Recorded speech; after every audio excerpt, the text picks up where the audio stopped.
My father had 93 years, but it seemed short.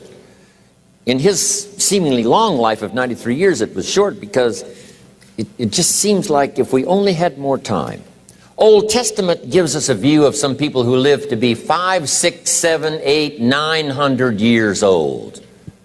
If I have a chance to ask, I will ask, how come we got shortchanged?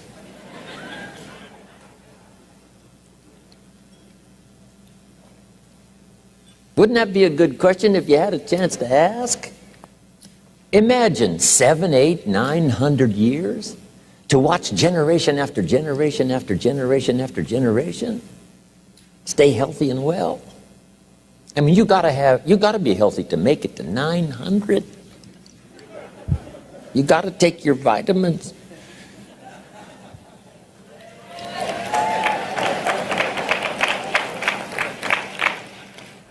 I'm pushing the Bible, I'm pushing vitamins, I'm doing good today.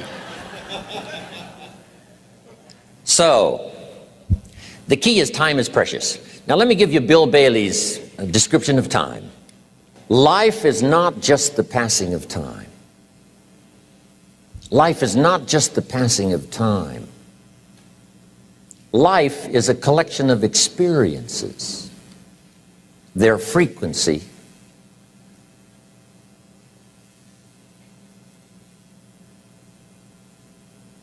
and their intensity. Life is not just watching the clock tick away. Life is a collection of experiences, their intensity, their frequency. When my friend Mark died at age 44, someone says, that's young to die. But what if he lived 4 lifetimes in one? It might not be too young. So here's whatever the span of your life turns out to be, here's what you want to fill it up with: experiences and the intensity of those experiences.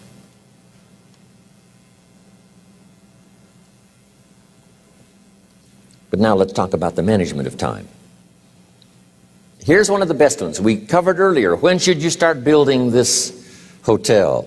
Answer, as soon as you have it finished. Now jot this one down on time management. When should you start the day? As soon as you have it finished. Plan the day the best you can, leaving plenty of room for improvising and surprises and all the stuff that happens during the course of the day. But if you've planned a good, productive day, now you start that day, you can't believe how much more valuable your time will be. Don't start the day until you have it finished. Now here's the next one. Don't start the week until you've had it finished. Now to lay out a week is a pretty good challenge.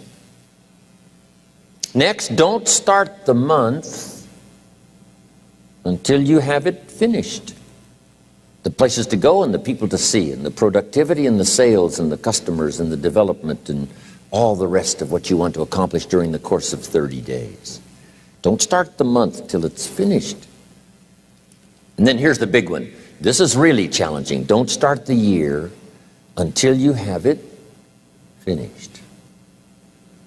To the best of your ability. It can't be finished like minute by minute.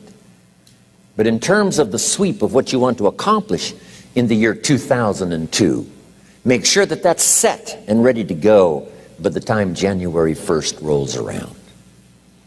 And it might get all upset, and it might get torn up and you do a new one. You make so much progress the first 90 days that now you've multiplied it all by 2, by 3. Because that happened to me. I thought, wow, this is going to be a great year. By the time I'd finished the 3rd month, I'm rolling, I'm soaring. So many things are happening, I revised my whole year's plan. Okay. Now, jot this down. Approaches to the management of time. Here's the first one. Ignore the subject. I mean, that's good advice. Don't let anything overly bug you. Because remember now, you don't have to do anything. Someone says, well, I got to get a handle on my time. The answer is no, you don't. If you want to let it all go, you can let it all go.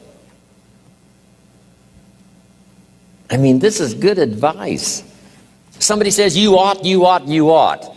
Jot this down. Ignore all the you oughts or you should. Only if they're giving general information. We should. It's better to say if you're teaching we should. Not you should, we should. Then you let me listen in without it being too confrontational. If everyone did this, see, that'd be great. And then you give a person a chance to choose to do it or not to do it. But when you start the you ought, now see if I don't, now see we got some tension and maybe some problems. So you oughts seem to always create problems. When you're talking to your kids, you say, no, if kids would do this, not always saying if you did this, life would be better, but if kids did this, life would be better. It's like making a little talk and letting them listen in. And then it's a little less confrontational. It gives us a choice. In one of my seminars, here's what I teach. All life form strives to the max of its potential except human beings. All life form strives to the max of its potential except human beings. How tall will a tree grow? As tall as it possibly can. You never heard of a tree growing half as high as it could. No, trees don't grow half. A tree drives its roots as deep as it can, reaches as high as it can, produces every leaf it can, every fruit it possibly can. To the max. Every life form strives to the max, except human beings. Now, why not human beings? Jot this down. You've been given the dignity of choice. You're not a robot. You don't have to repeat this year the same as last year. You can tear up last year's plan, develop a new plan.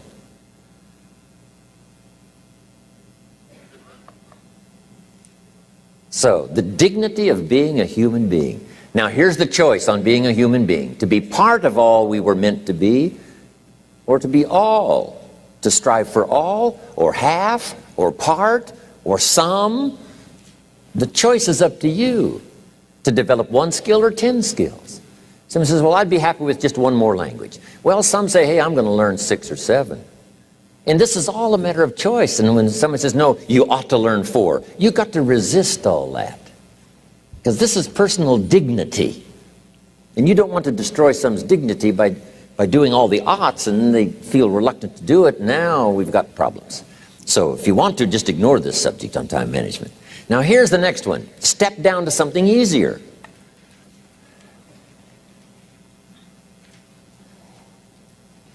The guy's in sales and he says, oh, I want to own the company. Finally owns the company. Now he's got no time to play golf. He said, when I was in sales, I was making big money playing golf 3 days a week. Heck with this owning something. Heck with managing. My life was never my own after I started to manage. I'm going back to sales. See, this is the key. If you're getting too pressed, you might consider stepping down to something with a little easier time pressure.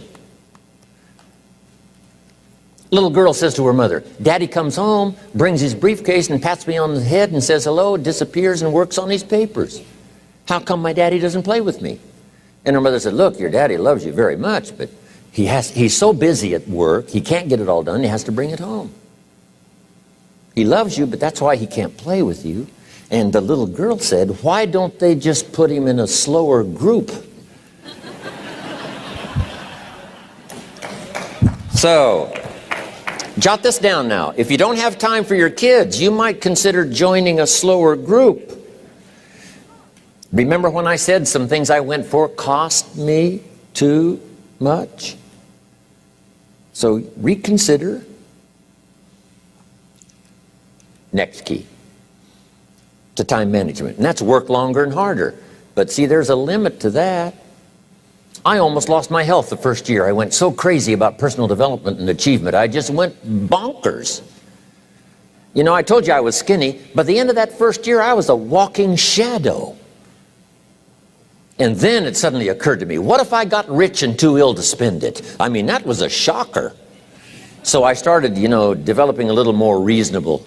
Because I said, if 12 hours won't do it, I'll work 14. If that won't do it, I'll work 18. I mean, how many hours it takes. And sure enough, it cost me too much. So see, working longer and harder for some might be appropriate. You know, if you're just sitting around not doing that much, this might be good, work longer and harder. But you can only work so hard. Here's the key, not to work harder, but smarter. When you've worked as hard as you can, doing the best you can in terms of physical output in the time, reasonable time. Now here's the ultimate in the management of time, and that is you simply become more skillful. When I first got into sales, You know, I was around people that could get, 9 out of 10, 8 out of 10. And when I first started, I could only get 1 out of 10. But here's what I did. I worked around the clock, so that I would make up in numbers what I lacked in skill. That's good in sales. You got to jot that down. When you're new, you make up in numbers what you lack in skill. Now, when you become more skillful, the numbers can go down because now your persuasive ability and all of that is now so high that you don't need to put as many numbers out. But at first, if you want to compete or if you want to really get good, you've got to put in the numbers. But if you get more from yourself, develop more of yourself, now the time management becomes an easier task. Now here's the next thing. Either you run the project or it runs you. I've found out when you start something, at first you're in charge. All of a sudden, a year later, it's in charge. Some of the companies I started, I'm telling you, I'm in control. A couple of years later, I'm out of control. At first, I've got it on the run. 2 years later, it's got me on the run. Haven't got enough time. I'm dizzy with trying to get it all done. So here's part of the key, and that's to get in charge. Say, I'm going to take charge of my health. One of my albums is entitled, Take Charge of Your Life. Take charge of your time. Take charge of your resources, which we're going to talk about next. Take charge of your health. You're the one that's responsible for it. It's not a requirement of society that you not have a heart attack and take care of your family.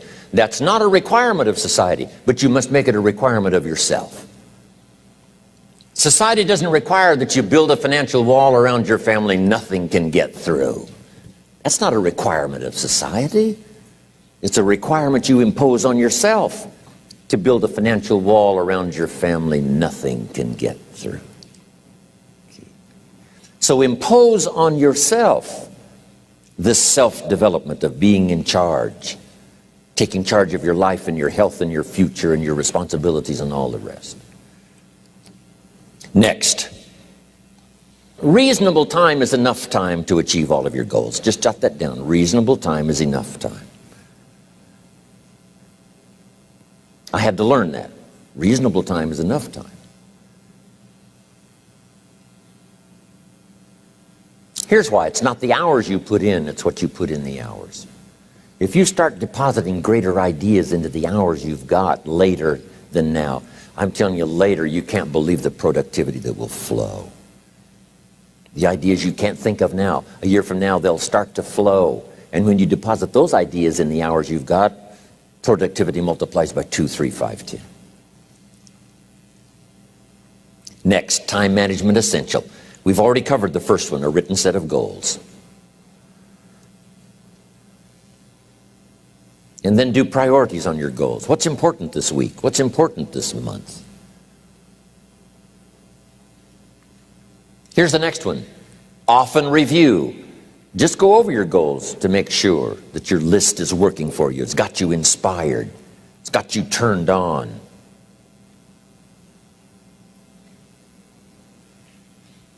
Somebody says, how come you're up so early? Say, if you were headed where I'm headed, you'd be up early too. Wow. If you were going to meet who I'm going to meet, you'd be up early. If it was going to stack up for you like it's stacking up for me, you'd be getting up early. Wow. Here's some more time management essentials. Learn to study what we call majors and minors. You pick up the phone. Here's what you must say when you pick up the phone. Is this a major conversation or a minor conversation? If it's minor, a few pleasantries and you're done. If it's major, maybe you've got to make a few notes. So here's the next one. Important conversations, make an agenda before you make the call. Just jot down a little agenda. It's so easy now to just talk out of your head. Did you ever hear a conversation end like this? Let's see, there was something else. See, you don't look that swift. I can't think of it right now. I'll call you back. See, you look a little incompetent. Let's see, there was something. It escapes me right now. Really? So have you got this now? Make an agenda before you make a call if it's an important call. Now later that saves you all kinds of stuff. You call John in, the salesman, say, John, remember those 4 things we went over? He said, no, we didn't talk about that. And then you pull out your daytime or whatever, and there's the list you made when you made the call. He said, oh yes, seems like I do remember. And you've got him with your list. If it's just, salespeople especially can talk you out of what's in your head. It's true. No, we didn't talk about that. And if you don't have a little proof, I'm telling you, it's gone. So make an agenda before you make a call. So what's major, what's minor? Now here's the key on this. Don't major in minor things. If you take up major time to do minor things, I'm telling you, you'll be behind the curve constantly. Here's what we learn in sales training. What's major time and what's minor time? Here's minor time, thinking about prospects. Here's minor time, making lists of prospects. Here's minor time, keeping books on prospects. Here's minor time, going to see the prospect. Here's minor time, evaluating the prospect after you've been there. That's all minor time. Here's major time, in the presence of the prospect. That's major time. And if you took a look, if you're in sales and you took a look at a week, you'd say, my gosh, I'm spending 90% of my time on the minor stuff and so little time on the major stuff in the presence of. How many hours in the presence of in my day? How many hours in the presence of during my sales week?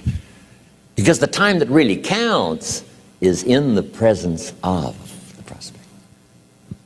Majors and minors. Here's another key time management essential. Don't mistake movement for achievement. It's easy to get faked out by being busy. Guy comes home at night all exhausted, falls in the chair and says, oh, I've been going. Here's the big question. Doing what? It's not the going. Some people are going, and they're doing figure eights. I mean, their progress is small. So don't mistake movement for achievement. Here's another one in sales we learned. Don't mistake courtesy for consent. If somebody's pleasant and they nod, you say, oh, they're going to buy. No, they're courteous. You can't mistake courtesy for consent.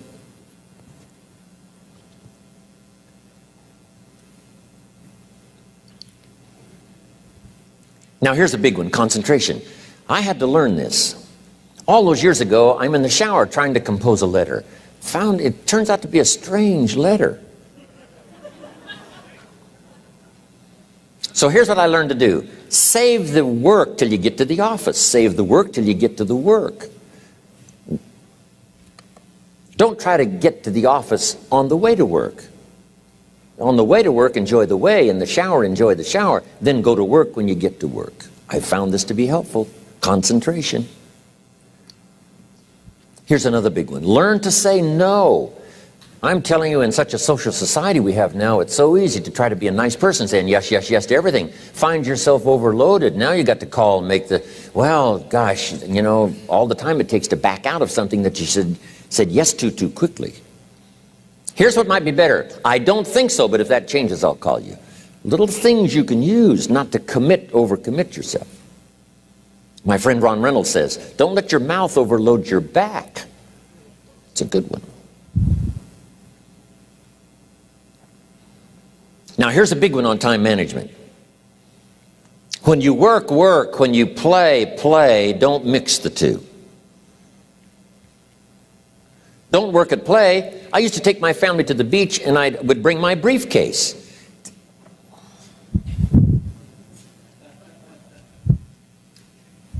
I learned not to do that. Or at the beach I'm saying I should be at the office, I should be at the office. Now my family's upset because I'm at the beach and I'm thinking office, office, office. Now when I'm at the office I'm thinking what? I got to get my family to the beach, the beach, the beach. So things are not going too well at the office because I'm thinking beach, and things are not going too well at the beach because I'm thinking office. Here's what I learned to do. At the beach, be at the beach. At the office, be at the office. When you work, work. When you play, play. Don't mix the two. Don't work at play. Now here's one of the most important ones. Don't play at work. Work is too serious. You don't want the reputation of being the office joker. It's not a good one. Yes, there's time for some pleasant stories. Yes, there's time for a little humor. Yes, best if it's a happy office, of course. But I'm telling you, you got to be serious about work, because you're parting with a piece of your life for the work you do. Your work costs you a piece of your life. Here's what it's called: serious business. Not grim, not unhappy, but serious. Key. Don't play at work. The old expression, I don't think we use it anymore, horse around at the office. Play around, play jokes, play tricks. No place, not at the workplace. At the beach, yes. At the bar, yes. Somewhere else, not work. You've got to treat work with all due conservative passion, because it's leading you to your future. Here's another key phrase: all work is good. You may not like your job, but if it's the stepping stones to get you to where you want to go, you got to appreciate your job. You don't have to have a passion for your job. Here's the ultimate passion: a passion for incredible success in every department of my life. That's the passion. But don't look down on some menial job you have to do to finally get you to where you want to go. No job is menial. No job is not, every job is noble. Training life for pay, making a contribution to society. Next, analyze how you are. And if you have some weaknesses, if you can't, doesn't seem like you can change, here's the key: get it covered. I used to keep promising myself I'd keep the books, keep the books, keep the books. Finally, I gave that up. And back then, it only took me an extra $50, $60 a month for some accountant to keep the books. I said, no, I'm going to save the $50. You can't believe what I started losing in productivity because I tried to save the $50. So the key is, a lot of the time you can stay like you are, but just make sure you get it covered. Okay. Next, beware of the telephone and all other systems of communication, especially the telephone at home and systems of communication at home. And here's one of the best lines I've got for you for the weekend: let all communication systems serve you, but don't let them intrude. When it comes time to have dinner with your family, you shut off all systems, unless the ones that can take messages silently. Don't let the phone ring. Don't let anybody intrude, come through the front door nor the back door, nor through the telephone or any other device. So you can't reach John and his family when he's having dinner. The President of the United States couldn't get through.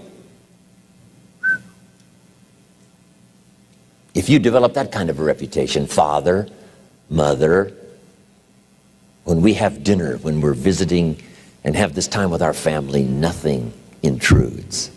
So don't let these clever little devices keep intruding.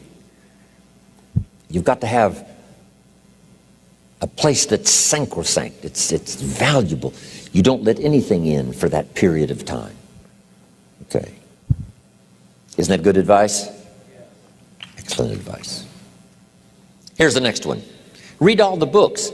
You know, I've only got a few notes here on time management, but if you've got some particular challenges, you run a big organization, a big corporation, you've got some challenges, there's plenty of books. Now, here's what's next. Just be more alert to the things that might be stealing your time. Here's why. Time is like capital. You can't let someone steal your seed corn. You can't let someone steal your capital. And you can't let someone steal your time. You must designate your time. And some of the time that you designate, you must not let anyone steal. Casual time, you might let someone intrude and steal a little bit and take a little bit, but not serious time. Key. Next, one of the great time management savers is to learn to ask questions up front. Sometimes you talk to somebody for an hour, and then you ask questions and find out if you would have asked those questions up front, you could have saved yourself an hour. Asking questions up front helps you to get to the problem now. But if you just launch into some discourse, you might waste 30 minutes, waste an hour, when here's what you should have been talking about. After you finished an hour, you say, John, what's really the problem? He said, well, it's something personal. See, that's what you should have been talking about this whole hour. Key. Next, learn to think on paper. Now we're going to take a break. Some ways to think on paper. One, we've covered one. Solving problems. Take it out of your head and put it on paper. Another one is setting goals. Making these lists we've already started. Here's another good way to think on paper. It's a projects book. Each person you're working with and each project you're working on, get a loose leaf binder and a tab and some pieces of paper behind the tab and do a little continual summary of how it's going between you and that person and between you and that project. I call it a projects book. It is so useful to me. But what's going on between you and this person? When you last got together, what did you talk about? And you got a few notes there. Here's what we talked about the last time we got together. Now when you get together again, you can review that so you'll know better what to talk about. When the president gets ready to travel and he's going to meet some important people, guess what they bring him? All these briefing books. Right? The last time you were with Khrushchev, Kennedy is informed. Here's what he said and here's what you said. Kennedy said, oh, that's valuable. I need to remember that. If a person is important, it's worth a little running account. You might even have a projects book for your children.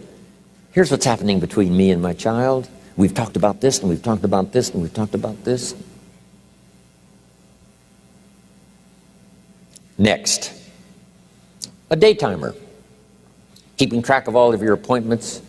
You know, mine is all filled with, when to catch an airplane, and when to do a seminar, and when to sit down and have a conference, all the rest. Next is a game plan. If you've got a house and the insurance is going to come due and some other things are going to come due, you just put it on a spreadsheet and make sure it's taken care of. Key phrase, take things out of your head and put them on paper. And the key is to just experiment with different ways that helps you to do that. Now here's the last one, thinking on paper, and that's to keep a journal. One of the things I'm known for around the world, have been now for 39, 40 years, is keeping a journal. Now my journal is not it's not necessarily it's not like a diary. It might be part diary. I'm flying over Ireland and I write down a few little things that impress me. Today I met this person. Wow, what an extraordinary event. Today I conducted this seminar in Rome. 1,000 people stood up and sang for me. I've got a little bit of a diary in there. But here's what primarily your journal is for. Collecting good ideas. A journal is to collect good ideas on your health, good ideas for your business, good ideas for your future, good ideas for time management. Because I used to take notes on pieces of paper and torn off corners and backs of old envelopes and restaurant placemats. And I threw all this stuff in a drawer. It did not serve me well. I finally learned to get a bound copy, right? And just keep a journal, right? If I was here, I had my journal, I'd be taking notes, right? These 2 days in my journal. Now, if you're caught without your journal, you just take the notes. When you get back home, you put those notes in your journal, throw the paper away. Because we don't usually go through paper to review. But see, my journals now make up a significant part of my own library. My journal's all reserved privately for my children and my grandchildren. Can you imagine what I've collected over the years? It's unbelievable. There are 3 treasures to leave behind. I think you've already got those notes, right? Here they are. Number 1, your pictures. Don't leave the event unrecorded. It takes only a fraction of a second to say, here's who I was with. When I travel the world, right? We take all these pictures, and here's one of the gifts. People send me the pictures they took of me and them. It's part of the treasures I have on the farm. Incredible.